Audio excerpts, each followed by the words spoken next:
Cette semaine, on ne se complique pas la vie. 3 recettes super simples. Un poulet à l'orange, une tourte au poulet et champignons et un fameux gâteau au chocolat et à la banane.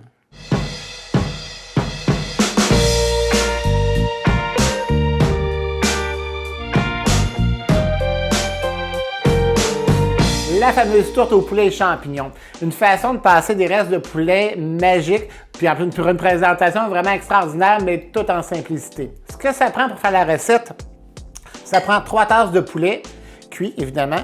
Ça prend environ 2 tasses, une tasse et demie, 2 tasses de champignons cuits. Ça prend un jaune d'œuf pour la dorure. Ça prend du fromage râpé. Vous avez le choix. Moi, je prends du cheddar extra fort parce que c'est un goût personnel, mais vous pouvez prendre aussi du cheddar suisse, si vous préférez, ou un gouda.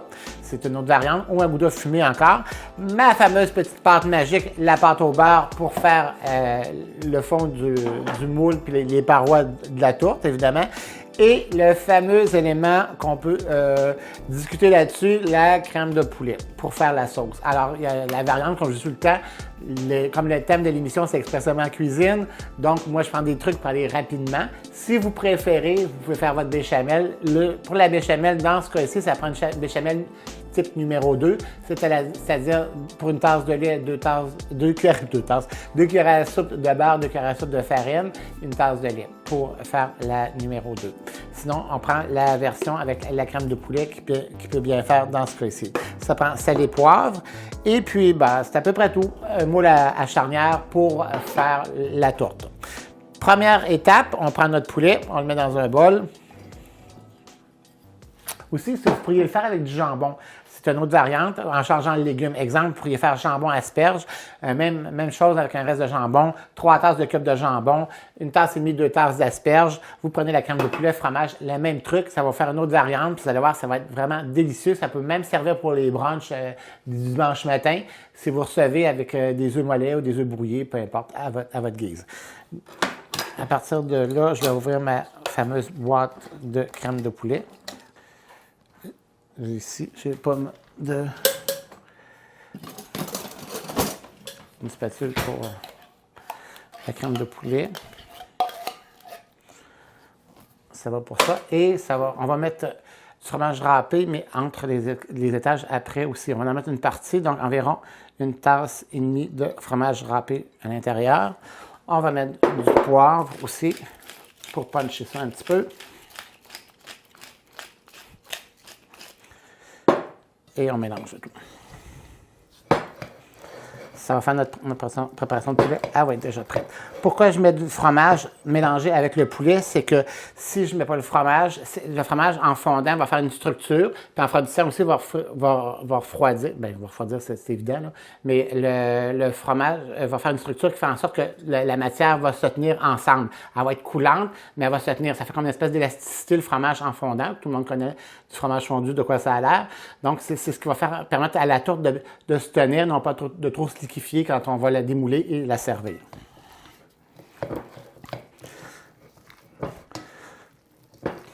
Première étape de fait, c'est pas compliqué. Deuxième étape, les fameux légumes, les champignons. Dans ce cas-ci, j'ai fait revenir dans le beurre deux copes de 127 grammes, me semble, de champignons. Pour que les champignons restent, vous voyez, ils restent quand même assez blancs, là. Ils ne sont pas trop foncés. C'est qu'on fait fondre le beurre, on met les champignons à l'intérieur, puis on rajoute un petit peu de bouillon de poulet. Les champignons ont l'impression de bouillir un peu au début, là, mais c'est pas beaucoup, là, c'est peut-être 2 cuillères à soupe de bouillon de poulet. Et puis, en diminuant, avec ma fameuse technique du bouillon de poulet, je pense que vous commencez à la connaître, le tout va se caraméliser, puis les champignons vont rôtir un petit peu, mais ils vont rester plus blancs que si vous les faites juste revenir dans le beurre jusqu'à ce que la texture soit sec et il y ait une évaporation complète du jus ou de l'eau qui est à l'intérieur des champignons. Ce que ça va avec ça, ça prend ça, et le jaune d'œuf et la fameuse pâte au beurre. Pour la pâte au beurre, si vous préférez, vous pourriez prendre la pâte brisée, la fameuse pâte à tarte que tout le monde connaît. Donc, si vous préférez ça, il n'y a pas de problème. Ça peut tout aussi bien faire. Ou la pâte philo. La pâte philo, à ce moment-là, il faut toujours la faire dégeler, évidemment, la veille, comme la pâte au beurre. Et puis, on se souvient, on tapisse, j'en avais fait peut-être dans une émission antérieure, on tapisse notre moule à charnière de pâte philo, exemple, on met du beurre ou margarine à chaque pâte et on en met, puis après ça, on ramène tout ça ensemble pour faire la fameuse tourte. Cette fois-ci, je l'ai fait avec la pâte au beurre pour faire différent. Donc, ça va prendre nos deux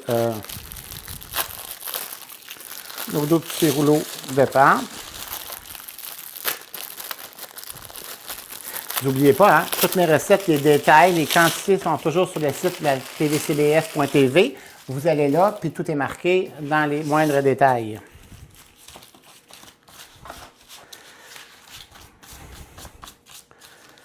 Donc, je vais tasser ça un petit peu. On rouvre ici, je vais tasser ça pour tout de suite. La présentation, on va la faire tout à l'heure. 1, 2. Voilà. Et chaque carré, on va le diviser en 2. Et puis, on va venir, je vais prendre un peu de beurre magique pour que ça ne colle pas. Pour pas dire en genre PAM. OK. Pour mettre dans le moule, comme ça va faciliter le démoulage après, entre la pâte. Donc, ce qu'on vient faire, on prend notre pâte, on vient appuyer à peu près la moitié dans le moule du fond, et puis on vient appuyer tout ça ici, comme ça. On le fait à sens opposé, pour faire l'autre côté. Comme c'est ici. Et perpendiculairement avec les deux autres carrés. Vous avez compris le principe.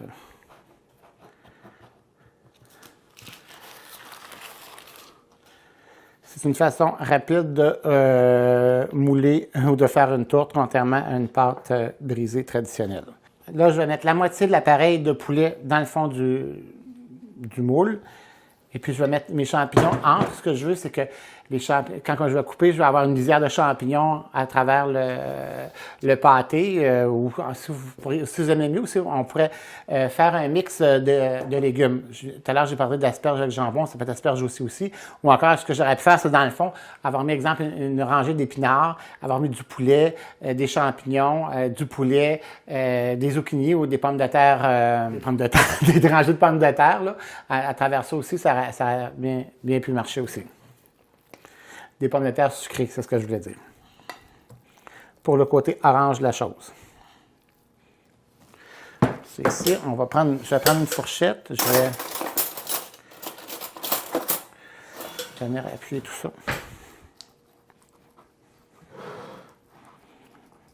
C'est une recette vraiment pas compliquée, hein? C'est des recettes simples, mais qui vont faire un bel effet. Je vais mettre mes champignons.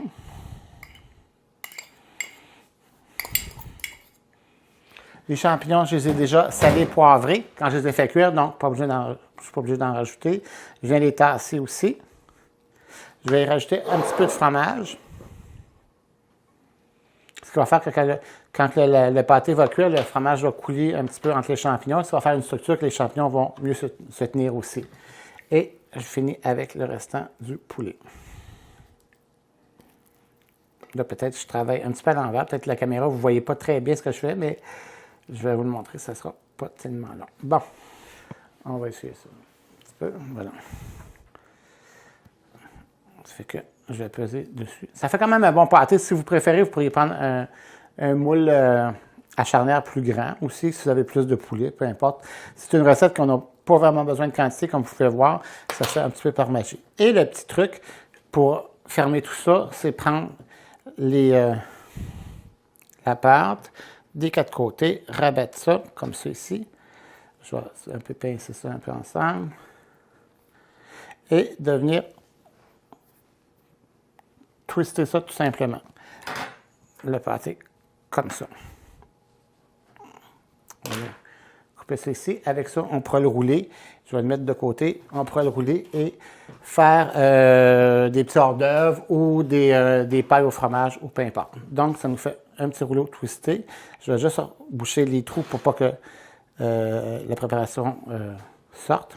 OK, donc, ça fait cute, ça fait un twist. On peut l'accentuer encore un peu plus si vous voulez. De là, je prends un jaune d'œuf. Puis ici, on pourrait aussi ouvrir un petit peu comme ça. Parce qu'une fois que ça va être cuit, ça va faire tout un autre effet. Ça va faire... je prends mon jaune d'œuf, je viens peinturer tout ça. Pour la dorure, pour le côté un peu plus festif de ce merveilleux pâté au poulet.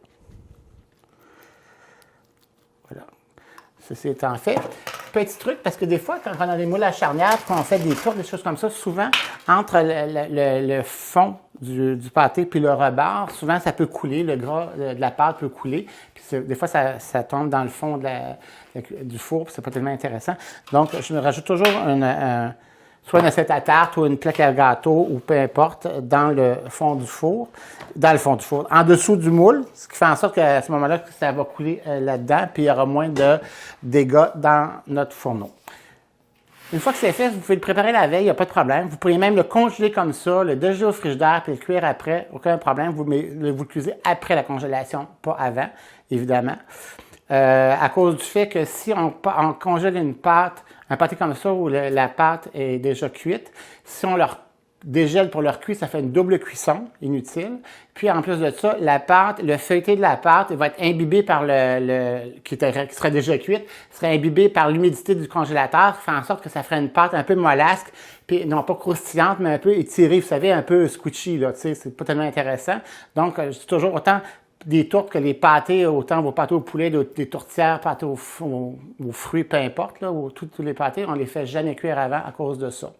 Puis quand arrive le four, quand on les dégèle avant au frigo, ou on passe les pâtés moins épais, c'est sûr, comme un pâté, exemple, au poulet plus traditionnel qui a à peu près un pouce d'épais, on peut les passer souvent du congélateur au four, à un four pas trop haut, genre 350 à bec, dans le bas du four, ce qui fait en sorte que la chaleur incandescente du four va monter, puis il va sécher au fur et à mesure que le pâté va dégeler, donc ça ne fera jamais une croûte de tarte, dans le fond, qui va être imbibé au mollasque. Ça va faire une croûte cuite, c'est ce qu'on veut, autant que le pâté soit doré, autant en dessous qu'au-dessus. C'est ce qui rend le pâté intéressant. Sinon, ça fait une croûte pas cuite, un peu imbibée de gras, là, puis c'est pas tellement intéressant. C'est le petit truc que je voulais vous laisser. Donc, le pâté, je le fais cuire à 350-375 dans le bas du four durant environ, c'est quand même un petit peu long à cuire, 1 heure, 1 heure et quart. C'est le temps, parce que quand même, vous comprendrez, c'est assez épais à cuire, parce qu'il faut quand même lui donner le temps que la chaleur rentre puis que la pâte cuise. Mais magie de la télévision, j'en ai un déjà de fait, de près. Donc, ça, 1 heure après, 1 heure et quart après, ça donne ça ici. Donc, ça, je vais reprendre mon assiette ici. Voilà. On vient, avant de démouler, on va passer un couteau pour le décoller de son pourtour. Je vais monter ça ici dans l'assiette. Et vous allez voir la magie de cette belle petite tourte. Wow! C'est ce que ça donne. Vraiment alléchant, non? Pour un souper de semaine, c'est quand même pas si pire. Et en plus, vous allez pouvoir le préparer la veille. Ça fait que je vous souhaite bon appétit.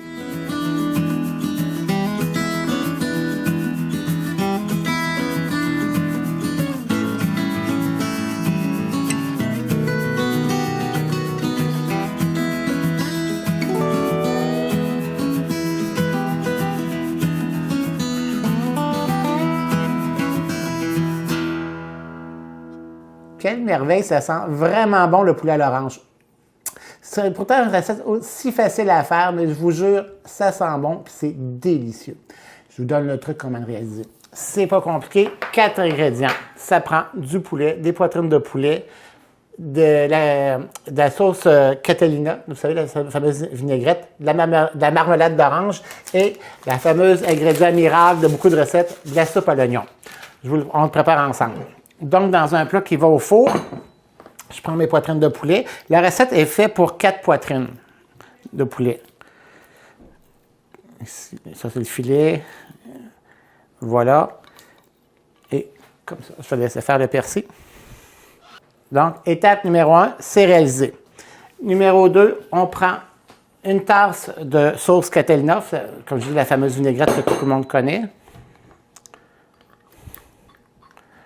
On prend une tasse de marmelade d'orange, mais la marmelade vraiment d'orange, pas la marmelade aux 4 agrumes, OK? Et on va prendre la moitié d'un sachet de soupe à l'oignon, la fameuse soupe à l'oignon.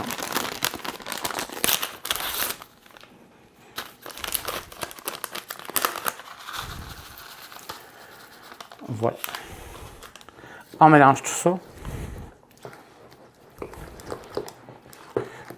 Notre sauce est prête. On met un peu de sel, un peu de poivre sur le poulet.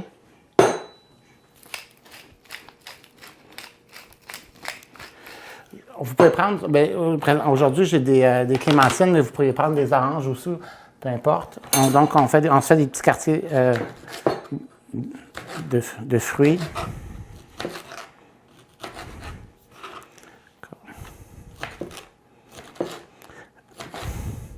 À moins que vous ayez une grosse orange, on en prend juste une, ou avec les clémentines, moi j'en mets 2. Là.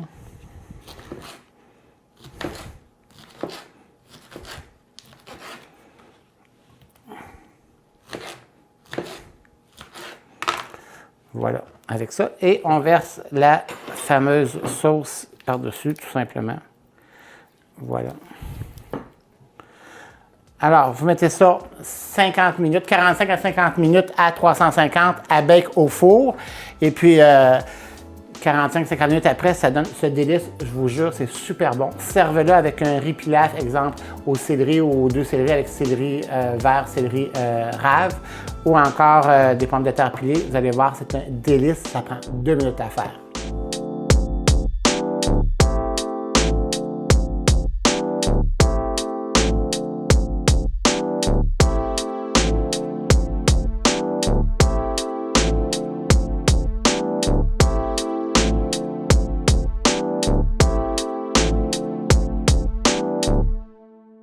Nous voilà rendus à faire mon fameux gâteau chocolat et banane. Une recette toute simple, mais vous allez voir magique quand on le coupe. Ce qu'on a à faire, c'est de préparer un gâteau au chocolat.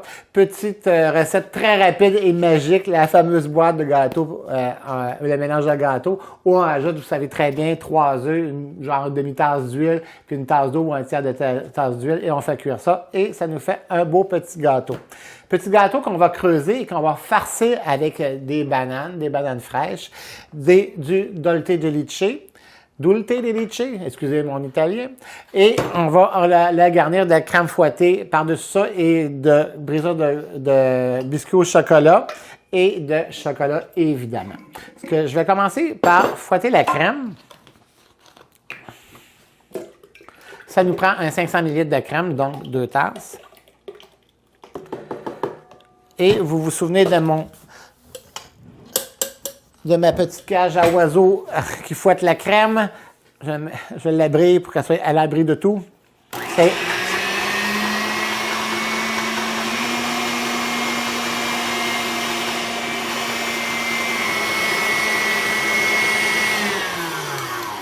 quelques secondes après, notre crème est déjà bien fouettée. Je tasse ça, j'amène ça ici.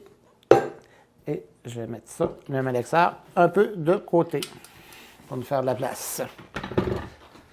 Donc, la crème, vous vous souvenez que mon petit ingrédient magique pour faire de la crème fouettée extraordinaire qui se tient bien, qui est vanillée, qui est sucrée, qui est juste à point. Donc, avec un 500 ml de crème, on rajoute, excusez, le fameux pudding vanille instant. On ne le dilue pas, on met la poudre en entier à l'intérieur. Et je mélange le tout.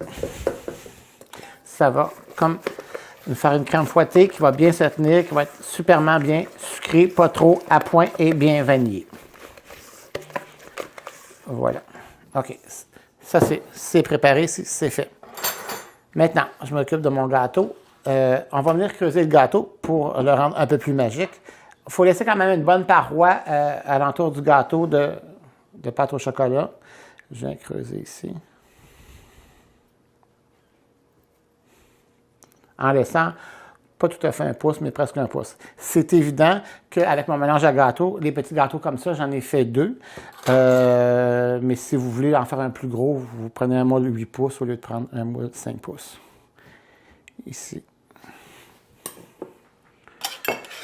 De côté. Comme dirait mon entourage, ça va faire du bon gâteau au chocolat pour manger avec du sirop d'érable. Ça fait que je vous laisse le choix ou la crème glacée ou les fraises, ou je suis sûr que votre imagination est aussi bonne que la mienne.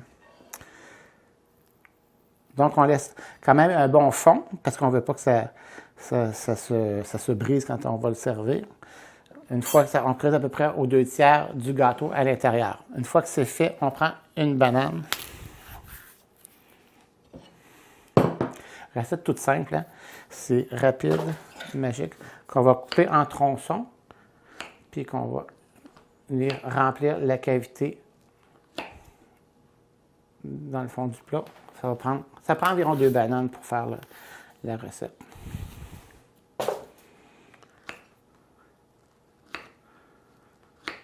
Voilà, vraiment pas compliqué.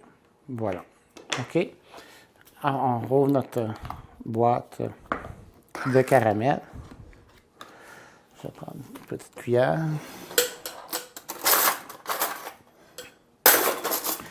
Et là, on y va. Ça prend environ 3 cuillères à table pour remplir le... On ne veut pas en mettre trop parce que quand même, le dulce de leche est quand même assez liquide. Parce qu'on veut quand même que le gâteau se tienne, parce qu'on en met, mais pas trop abondamment.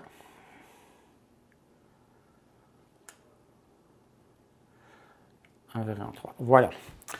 Une fois que c'est fait, je prends une poche à pâtisserie avec une douille, puis je vais venir remplir ma cavité vide de gâteau avec de la crème 35.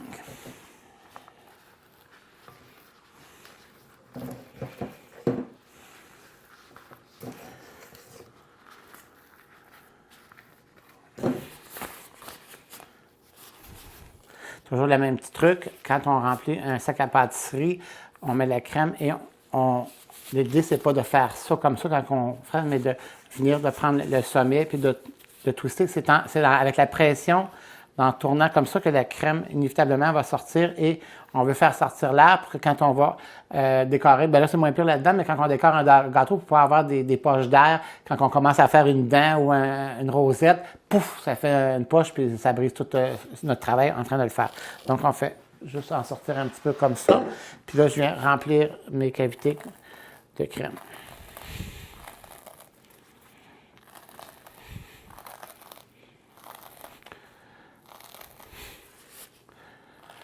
Bon. Ceci étant fait, maintenant, il faut que ça refroidisse un petit peu. Donc, idéalement, c'est de le mettre quelques heures, pour ne pas dire une nuit au frigidaire, mais 3-4 heures au frigidaire. Le dulce de leche va imbiber un peu le gâteau, la crème fouettée va se condenser, va refroidir, et puis le gâteau va bien se préparer. Se séparer. Se préparer aussi et se séparer. Mais j'ai de la télé, je vais aller en chercher un que j'ai déjà fait au frigo. Donc, voilà quelques heures après ce que ça donne, et c'est là que c'est le moment de le garnir. Donc, on peut prendre un peu encore de caramel puis venir le rendre un peu plus magique, notre fameux gâteau à la banane. Voilà. Je vais prendre c'est des biscuits, vous savez, les fameux biscuits au style brownies qu'on vient pour donner un côté cassant, croquant à notre gâteau.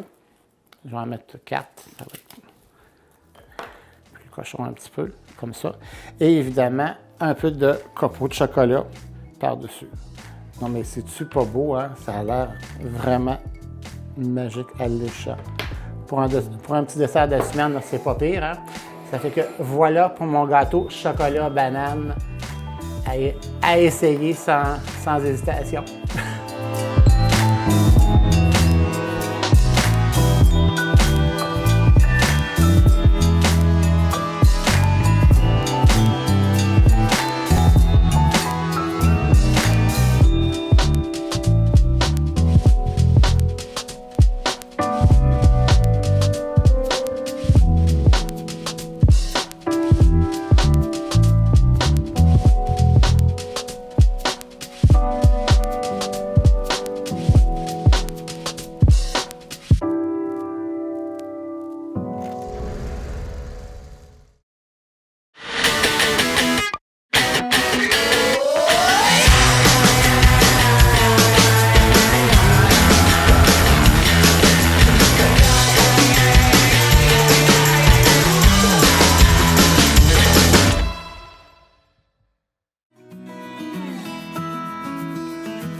Ici, à la télévision communautaire, mon implication à TVCBF date, de 36 ans. à part notre travail, on fait toutes sortes de choses qu'on fait pour notre plaisir. Alors pourquoi pas si on peut en faire quelques-unes qui ont une utilité. Et en même temps, c'est une façon de redonner à la communauté. Mon nom est André Pelchat et je suis bénévole.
Ça fait maintenant 2 ans que je suis bénévole ici. Moi, c'est parce qu'ici que j'aime le bénévolat ici, parce que c'est un esprit familial qui nous met tout à l'aise. Ça me valorise.